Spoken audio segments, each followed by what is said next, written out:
Bacaan pertama. Kesaksian tentang Anak Allah. Bacaan dari surat pertama Rasul Yohanes. Saudara-saudara, siapakah yang mengalahkan dunia selain daripada dia yang percaya bahwa Yesus adalah Anak Allah? Inilah dia yang telah datang dengan air dan darah, yaitu Yesus Kristus, bukan saja dengan air, tetapi dengan air dan dengan darah. Dan Roh-lah yang memberi kesaksian, karena Roh adalah kebenaran. Sebab ada 3 yang memberi kesaksian di dalam sorga, Bapa, Firman dan Roh Kudus, dan ketiganya adalah satu. Dan ada 3 yang memberi kesaksian di bumi, roh dan air dan darah, dan ketiganya adalah satu. Kita menerima kesaksian manusia, tetapi kesaksian Allah lebih kuat, sebab demikianlah kesaksian yang diberikan Allah tentang Anak-Nya. Barang siapa percaya kepada Anak Allah, ia mempunyai kesaksian itu di dalam dirinya. Barang siapa tidak percaya kepada Allah, ia membuat dia menjadi pendusta, karena ia tidak percaya akan kesaksian yang diberikan Allah tentang Anak-Nya. Dan inilah kesaksian itu, Allah telah mengaruniakan hidup yang kekal kepada kita, dan hidup itu ada di dalam Anak-Nya. Barang siapa memiliki Anak, ia memiliki hidup. Barang siapa tidak memiliki Anak, ia tidak memiliki hidup. Semuanya itu kutuliskan kepada kamu, supaya kamu yang percaya kepada nama Anak Allah, tahu bahwa kamu memiliki hidup yang kekal.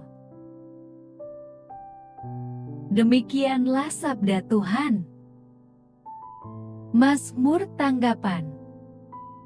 Megahkanlah Tuhan, hai Yerusalem. Megahkanlah Tuhan, hai Yerusalem, pujilah Allahmu, hai Sion, sebab Ia meneguhkan palang pintu gerbangmu, dan memberkati anak-anakmu di antaramu. Ia memberikan kesejahteraan kepada daerahmu, dan mengenyangkan engkau dengan gandum yang terbaik. Ia menyampaikan perintahnya ke bumi, dengan segera firman-Nya berlari. Ia memberitakan firman-Nya kepada Yakub, ketetapan-ketetapannya dan hukum-hukumnya kepada Israel. Ia tidak berbuat demikian kepada segala bangsa, dan hukum-hukumnya tidak mereka kenal.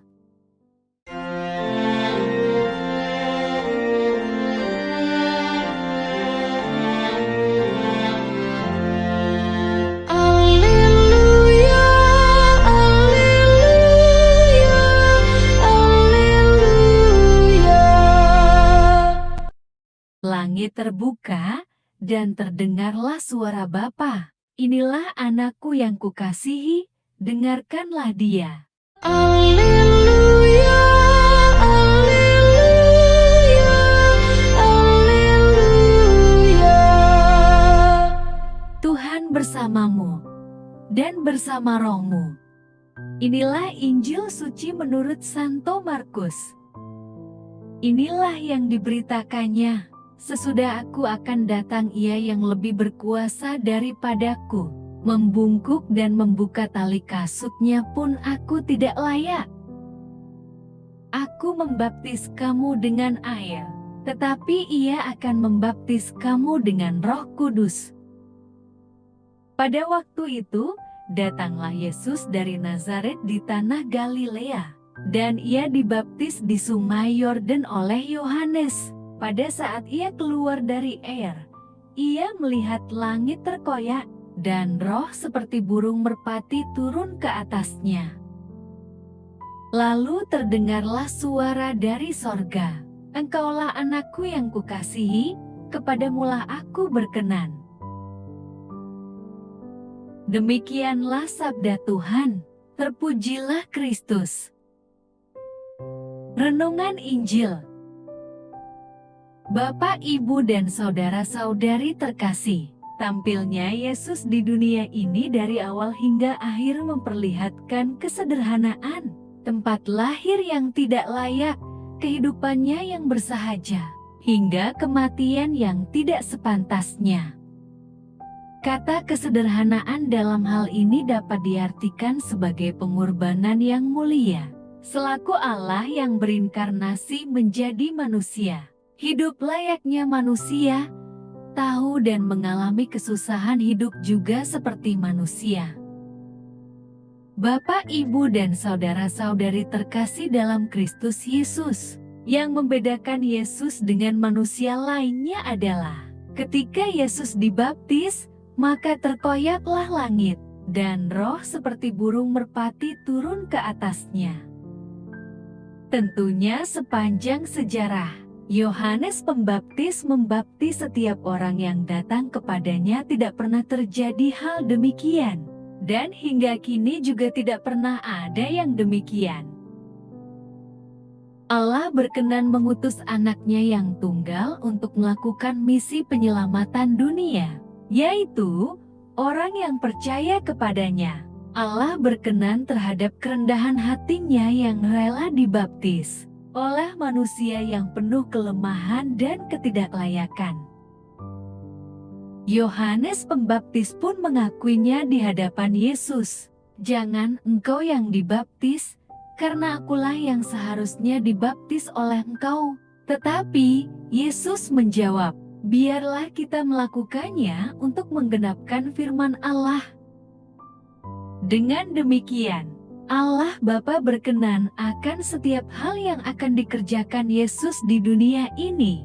Perkenanan Bapa kepada anaknya menjadi contoh bagi kita yang mengaku bahwa Yesus adalah Guru mulia dan Tuhan kita. Bapak, Ibu, dan saudara-saudari terkasih, dalam kehidupan kita, dalam hal apakah Allah berkenan kepada kita? Salah satunya adalah kerendahan hati. Sebagaimana Yesus orang Nazaret, kita perlu memperlihatkan kerendahan hati dalam setiap pikiran, tutur kata, dan tindakan. Merendahkan hati bukanlah perkara mudah. Begitu banyak tantangannya. Ego sering mendorong manusia untuk menempatkan diri lebih tinggi dari orang lain. Bapak, Ibu, dan saudara-saudari terkasih dalam Kristus Yesus, marilah kita kembali belajar seperti Kristus untuk mencari dan mewujudkan kehendak Allah dalam setiap keadaan. Itulah yang diperkenan Allah dari umat pilihannya.